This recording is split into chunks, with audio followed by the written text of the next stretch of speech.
खरं तर बमसाहेबांनी हा खूप मोठा सामाजिक प्रश्न मांडलेला आहे.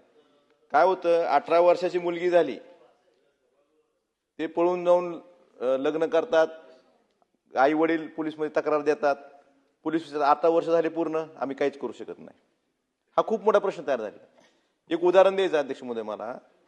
आमच्या मराठवाड्यातले बरेच मुलं मुली एक रिद्धी सिद्धी आळंदीला जातात, तिथं एक मंगल कार्यालय आहे, रिद्धी सिद्धी मंगल कार्यालय. ते सर्टिफिकेट देऊन टाकतात डायरेक्ट विवाहाचं. त्यांना कोणी अधिकार दिला? आपण एखाद्याचं सगळ्या घरच्यांनी लग्न लावून दिलं, ग्रामपंचायतीमध्ये किंवा नगरपालिकेत विवाह नोंदणी करायला गेली तर 15-15 दिवस महिना मिळत नाही विवाह नोंदणी प्रमाणपत्र.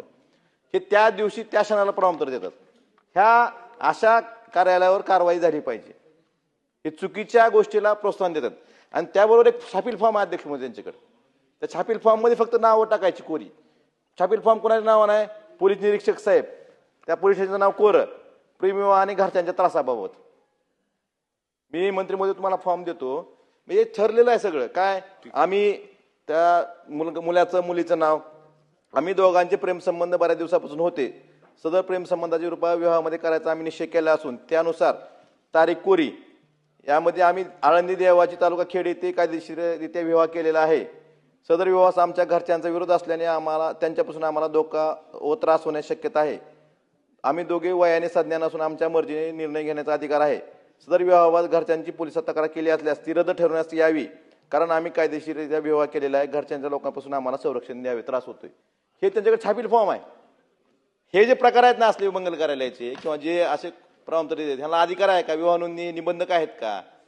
अशा लोकांना पायबंद कायद्याने घालणं गरजेचं आहे, एवढंच मला सांगायचंय. आणि ह्या प्रथा थांबवल्या पाहिजेत. सन्माननीय मंत्री महोदय.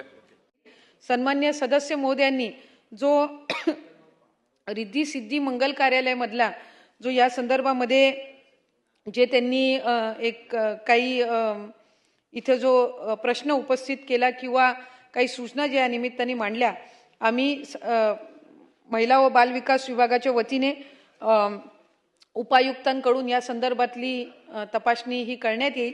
आणि जे कोणी कार्यालय असेल किंवा चालवणारे असतील, इतर कोणी यामध्ये दोषी असतील तर त्यांच्यावर त्या पद्धतीनं कारवाई करण्यात येईल.